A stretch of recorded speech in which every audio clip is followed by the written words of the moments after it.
मला माझा भूतकाळ आठवला. कोल्हापुरातनं एक पत्र्याची पेटी घेऊन एसटीला पैसे जास्त लागायचे म्हणून ट्रकात बसून पुढच्या ठिकाणी पत्र्याच्या पेटीत पुस्तकं होती, फक्त दुसरं काहीच नव्हतं. एक जीन्स, एक गोल्या गळ्याचा टी शर्ट आणि 2-3 फाटकी तुटकी कपडे घेऊन गेलेलो. 1993 साली आठवतं आहे.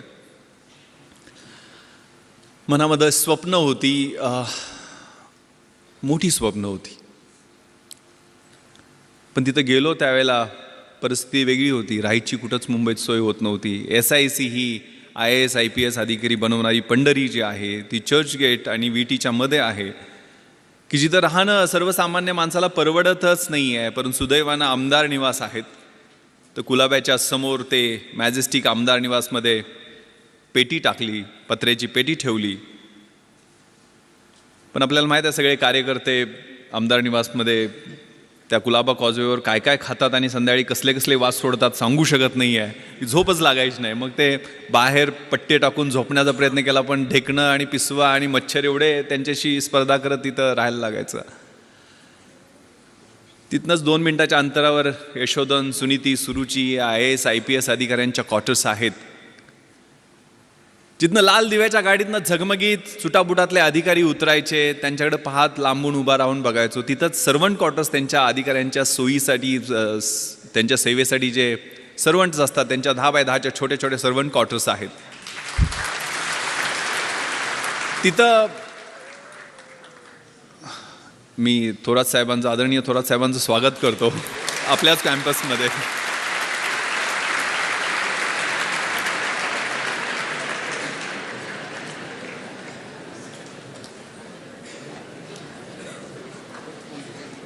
त्या 10 बाय 10च्या सर्वंट क्वार्टर्समध्ये सुद्धा त्यावेळेला राहायला सोय झाली नाही.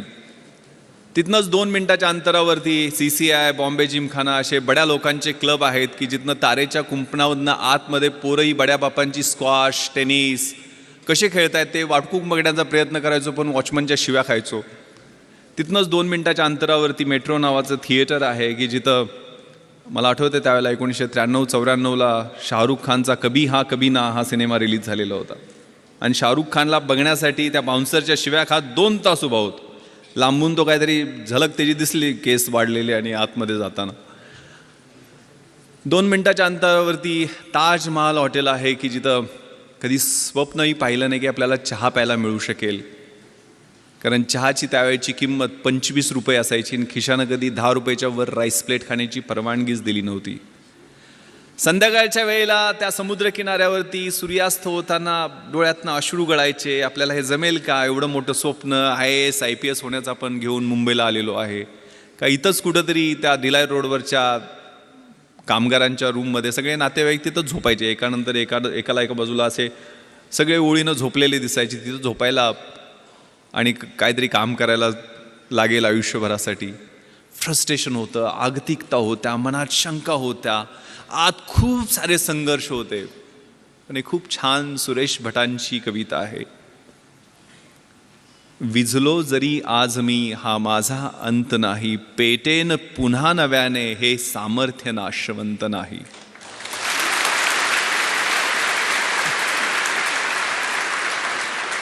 छाटले जरी पंख माझे पुन्हा उडेन मी, अडवू शकेल मजला अजूनशी भिंत नाही. माझी झोपडी जाळण्याचे झालेत कैक कावे, जळेल झोपडी अशी आगती ज्वलंत नाही. येतील वादळे खेटेल तुफान, तरी वाट चालतो मी, अडथळ्यांना भिवून अडखळणे पावलांना पसंत नाही. ती मनामध्ये ऊर्जा होती, ते स्वप्न होतं. मग त्यातनं एक जिद्द निर्माण झाली आणि 2 वर्ष 1995 आणि 96 2 वर्ष पेकाट मोडेतोपर्यंत आणि बुडाला फोड येतोपर्यंत अभ्यास केला आणि परिस्थितीनं U-टर्न घेतला. परिस्थिती पालटली.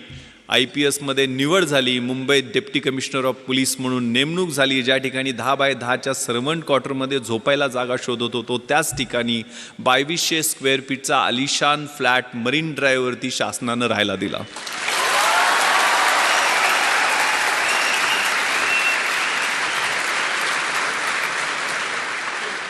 ज्या क्लबमध्ये कधी आतमध्ये काय चाललंय हे धडपडून वॉचमनच्या शिव्या खात पाहायचो. त्याच क्लबची मॅनेजमेंटची मंडळी येऊन विनंती करायला लागली की साहेब आमच्या क्लबची ऑनररी मेंबरशिप घ्या.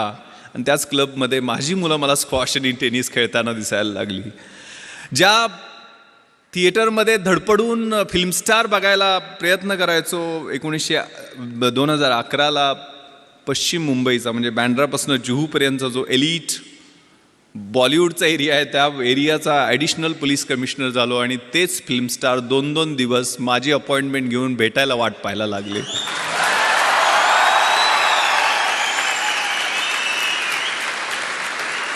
ज्या ताजमध्ये कधी चहा प्यायचंही स्वप्न पाहिलं नाही त्याच ताजमध्ये 26/11च्या रात्री सगळ्यात जास्त मी आणि माझ्या सहकाऱ्यांची वाट पाहिली गेली आणि तिथंच अतिरेक्यांशी 2 हात केल्यामुळं राष्ट्रपतींचं शौर्य पदक आम्हाला प्रदान करण्यात आलं. मी हे माझं कौतुक करण्यासाठी सांगत नाही आहे. एक फाटक्या चड्डीतनं सुरुवात शाळेत केलेली ती कुठंपर्यंत कशा पद्धतीनं ते मला सैराटमध्ये असं लपून चालायला लागायचं लहानपणी आठवतंय मला.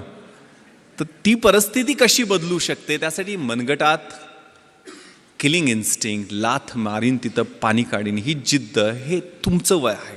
त्या वयामध्ये तुम्ही आहात, क्रुशियल वयामध्ये आहात आणि ते मग साकार करण्यासाठी काय मी एकटाच नव्हतो. मी माझ्या गावातनं एकटा नव्हतो. आमच्या गावातनं ज्यावेळेला मुंबईसारख्या 1.5 कोटी लोकसंख्येच्या शहरातनं एकही मुलगा IAS IPS आणि IFSमध्ये नव्हता. त्यावेळेला कोकरूडमधनं आमच्या छोट्याशा गावातनं आम्ही 3 जण IAS IPS आणि IFSमध्ये सिलेक्ट झालेलो होतो. आनंद पाटील जो आता जॉईंट सेक्रेटरी आहे गव्हर्नमेंट ऑफ इंडियामध्ये विलासराव देशमुख साहेबांकडं तो जवळजवळ 5 वर्ष PS म्हणून दिल्लीला त्यानं काम पाहिलेलं आहे. तामिळनाडू काडरमध्ये त्याची नेमणूक झाली. तो IASमध्ये सिलेक्ट झाला. मी IPSमध्ये आता पश्चिम महाराष्ट्राचा IG म्हणून काम करतोय.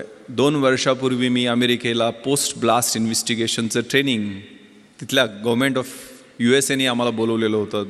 ज्यांनी 26/11मध्ये चांगलं काम केलं. त्या ठिकाणी ट्रेनिंगला गेलो त्यावेळेला न्यूयॉर्कला गेलेलो होतो. आपल्याला माहिती आहे सगळ्यात मोठं हे न्यूयॉर्क शहर आणि त्यातला सगळ्यात पॉश एरिया मॅनहॅटन आणि मॅनहॅटनमध्ये सगळ्यात पॉश भाग म्हणजे टाइम्स स्क्वेअर आणि टाइम्स स्क्वेअरला लागून 27व्या स्ट्रीटवरती इंडियन एम्बॅसीचं ऑफिस आहे आणि तिथं मी त्या एम्बॅसीच्या ऑफिसमध्ये गेलो त्यावेळेला 450-500 स्क्वेअर फीटच्या आलिशान ऑफिसमध्ये एक शेतकऱ्याचं पोरगं फर्स्ट सेक्रेटरी म्हणून त्या ऑफिसमध्ये बसलेला होता. सुगंध चौगले. सुगंध चौगले नाव घ्यायला अवघड पडतो म्हणतो यस राजाराम झालेला आहे. त्यामुळं खेड्यातला हा सुगंध. त्याच्यासाठी काय केलं होतं? दुसरं तिसरं काही केलं नाही. एकच नाव समोर ठेवलं आणि एकच मंत्र म्हणत होतो शिवाजी शिवाजी आणि Shivaji.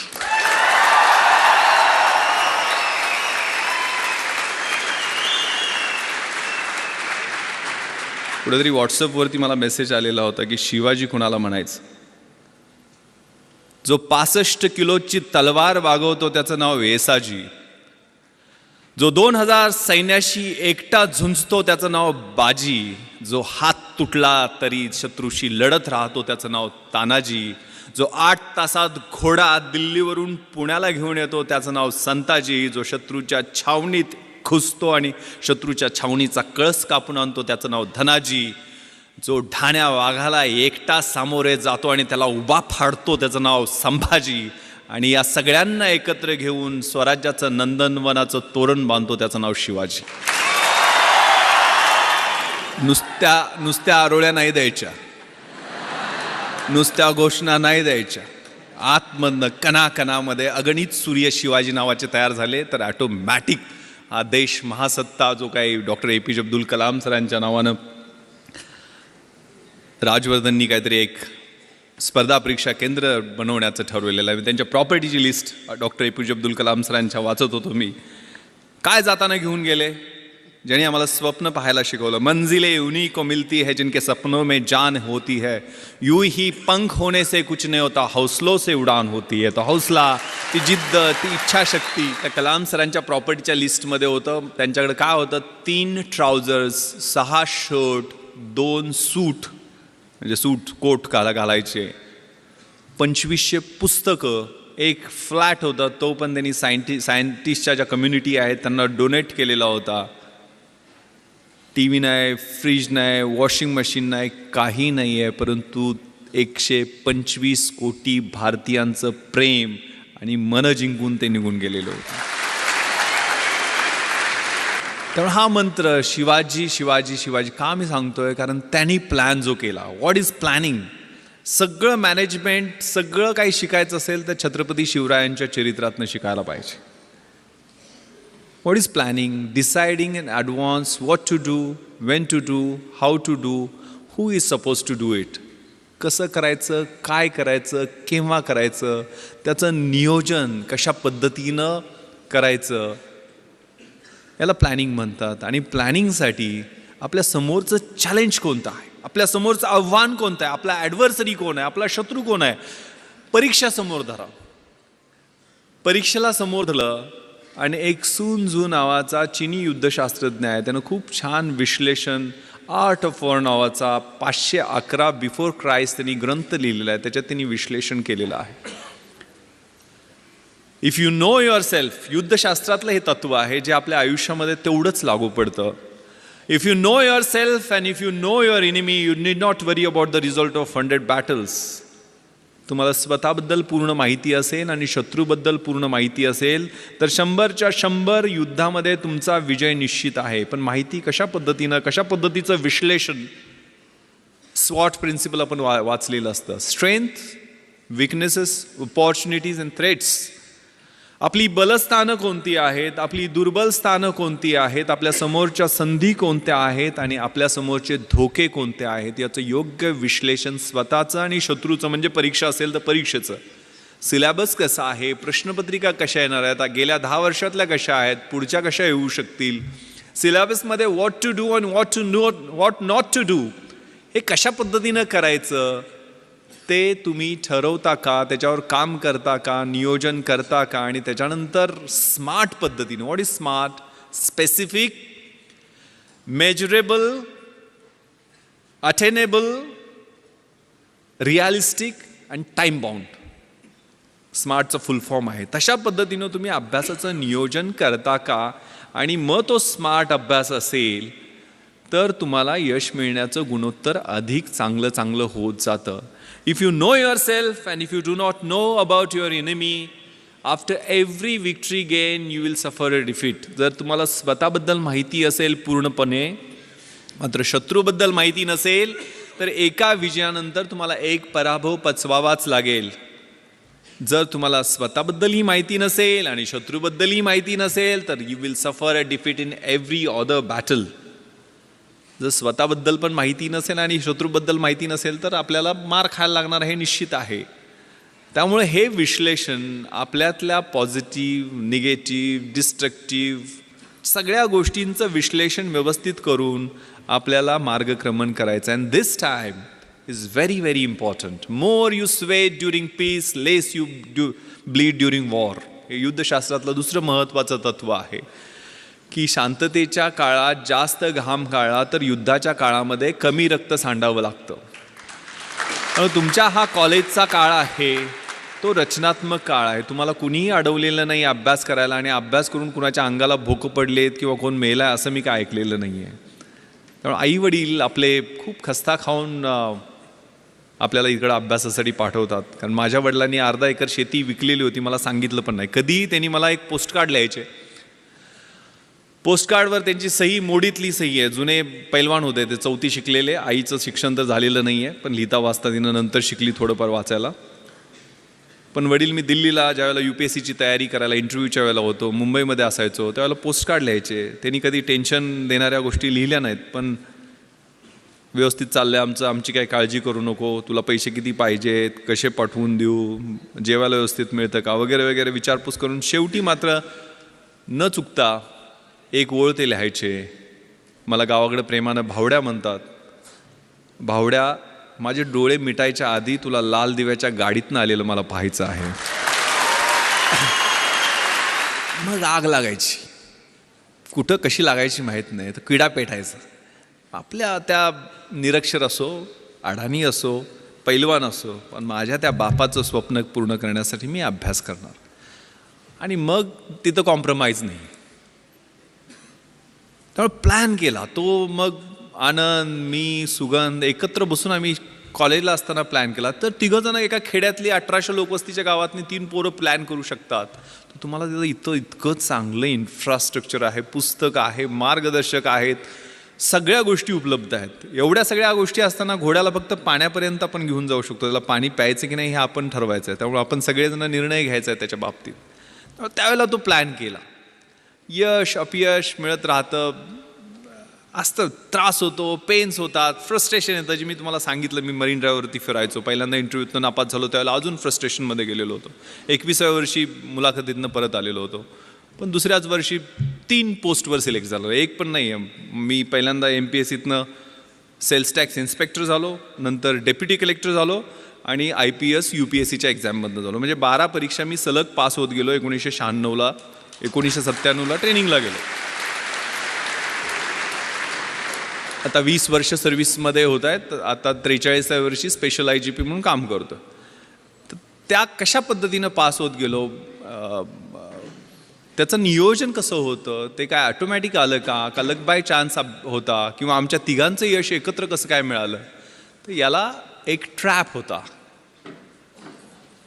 Wien you are planning to fail when you are failing to plan you are planning to fail असं म्हटलं जातं. तुम्ही नियोजन करणं हे परत परत रिपीट करतो की तुम्हाला काय करायचं आहे ते आत्ता ठरवा. म्हणजे IAS IPS ह्या पूर्ण मिळून 150 पोस्ट असतात. IAS IPS आणि IFS सगळ्यात मिळून साधारण 900-950 पोस्ट वेगवेगळ्या 26 अलाइड सर्व्हिसेसमधल्या धरल्या तरी असतात.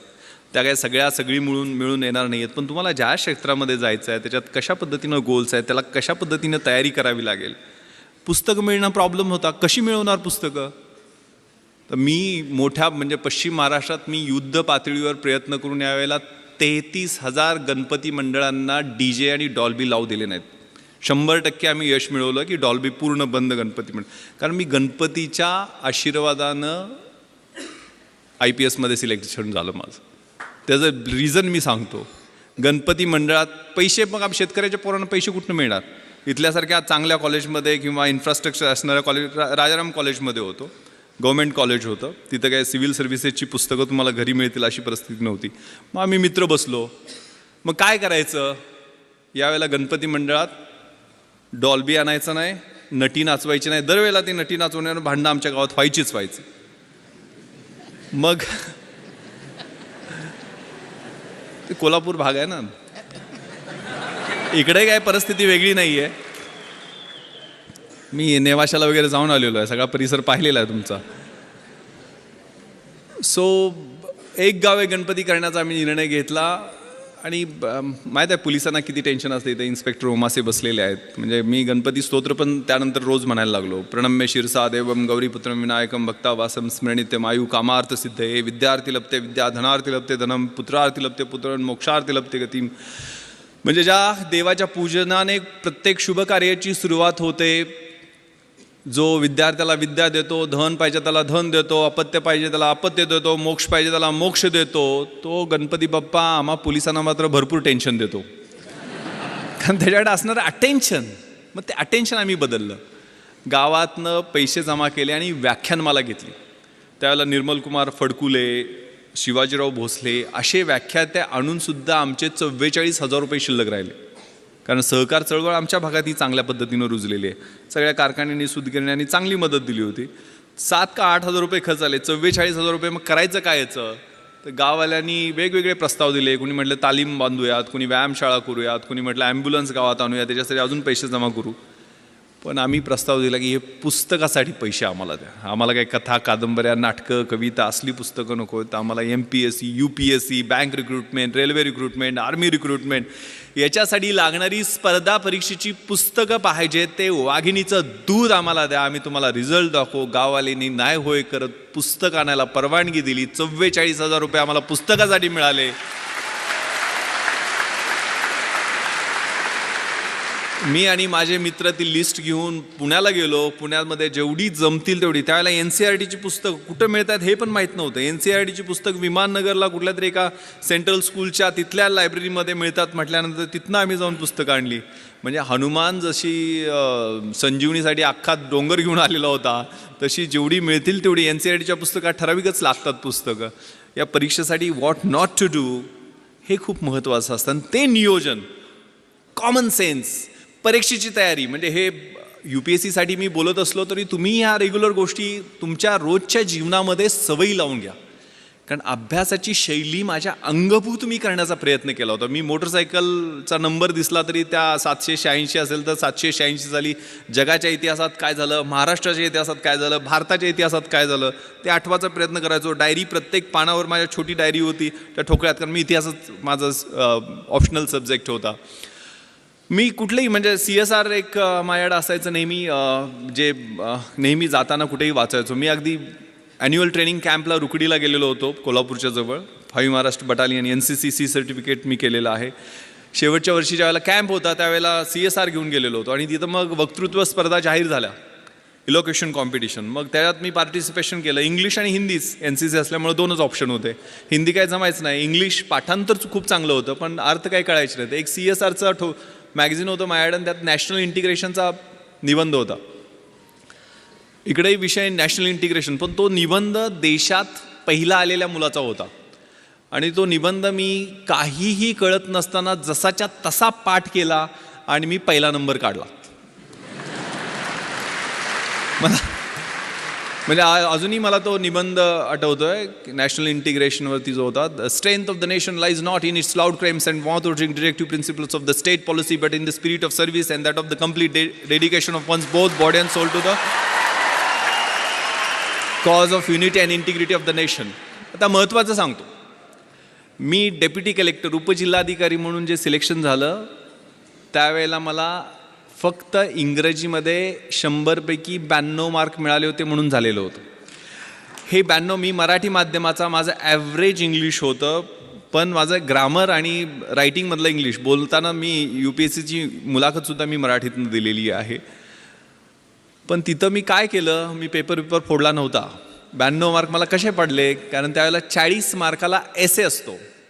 आता मी कुठला निबंध पाठ केला होता, नॅशनल इंटिग्रेशनचा, आणि इथं मला निबंध कुठला आलेला होता, if I were a prime minister, मी पंतप्रधान झालो तर. आता मी कसे बदल केले त्यातले, म्हणजे मी मगाशी आता भाषणात सांगितलं नॅशनल इंटिग्रेशनमध्ये कसं होतं, the strength of the nation lies not in its loud claims and mouth watering directive principles of the state policy. इकडं कसं गेलं, the strength of the nation lies not in prime ministers loud claims and he is mouth-watering.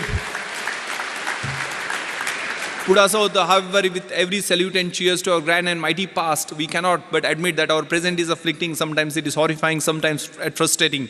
इकडं कसं गेलं, however with every salute and cheers to our grand and mighty past of Jawaharlal Nehru, Indira Gandhi, our present, त्यावेळेला इंदर कुमार गुजराल आणि ते चंद्रशेखर सरकार पडणं वगैरे सुरू होतं, ते सगळं इट इज अफ्लिक्टिंग, समटाईम्स हॉरिफाईंग.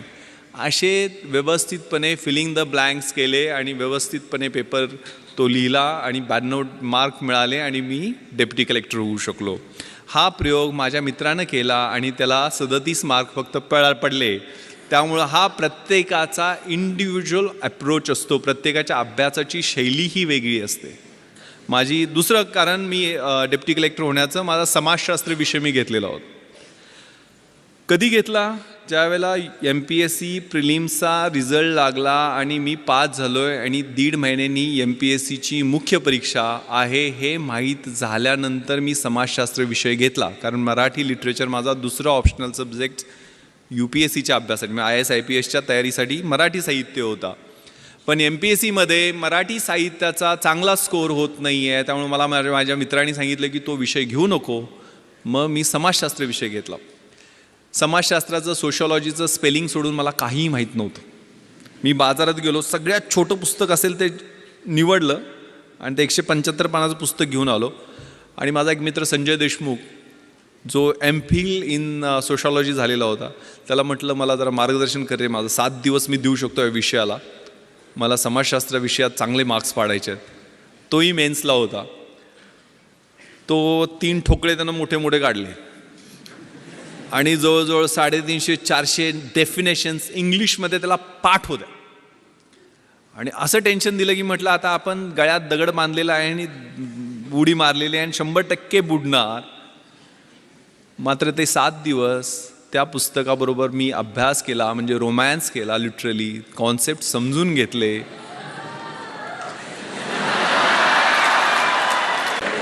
ते पुस्तक आहे 3 इडियट्समध्ये तो पाठवतो तसं नव्हतं.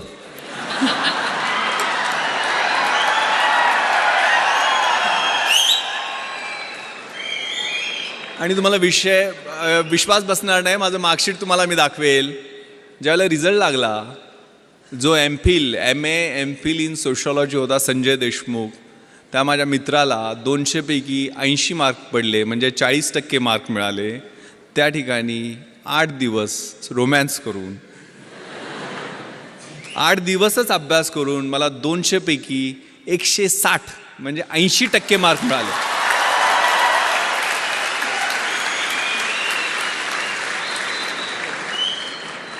अगेन मी पेपर फोडला नव्हता किंवा पेपर फोडून सुद्धा समाजशास्त्रात विश्लेषणा पद्धतीनं मार्क मिळत नाहीत. काय केलं मी? Common sense.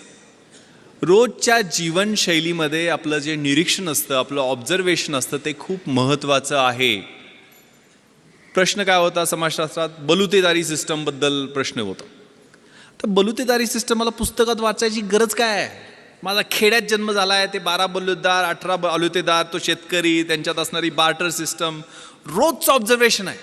आणि माझ्या विश्लेषणात्मक पद्धतीने मी इंडिपेंडंट त्याचं ॲनालिसिस केलं, कुठलंही बॅकग्राऊंड नसताना. कारण या परीक्षा म्हणजे तुमच्यातल्या ऑफिसर लाईक क्वालिटीज या पाहत असतात, चेक करत असतात. त्यामुळं या बलुतेदारी सिस्टममध्ये परफेक्ट मी विश्लेषण करून त्याचं उत्तर लिहिलं. दुसरा प्रश्न होता काय? सेक्युलरिझम, धर्मनिरपेक्षतावाद. धर्मनिरपेक्षतावाद मला सोशॉलॉजीच्या अँगलनं माहीत नव्हता, पण मला सेक्युलरिझम हे इतिहासाच्या अँगलनं खूप चांगलं माहीत होतं. कारण युरोपमध्ये 30 इयर्स वॉर झाला, त्या ट्रिटी ऑफ ट्रॉस्की झाली, त्यातनं सेक्युलर म्हणजे प्रोटेस्टंट अँड कॅथलिक्समध्ये वॉर झालं, आणि त्यातनं ह्या कॉन्सेप्टचा उदय झालेला आहे. त्यामुळे त्याचं रिलेव्हन्स आपल्या देशाच्या दृष्टीने कितपत आहे, टॉलरन्स आणि सेक्युलरिझमचं कम्पॅरिझन, हे इतकं चांगल्या पद्धतीने मी जगाच्या इतिहासाच्या अनुषंगानं लिहिलं की इतरांपेक्षा वेगळं उत्तर झालं. Winners don't do different things, they do the things differently, असं काहीतरी म्हणतात.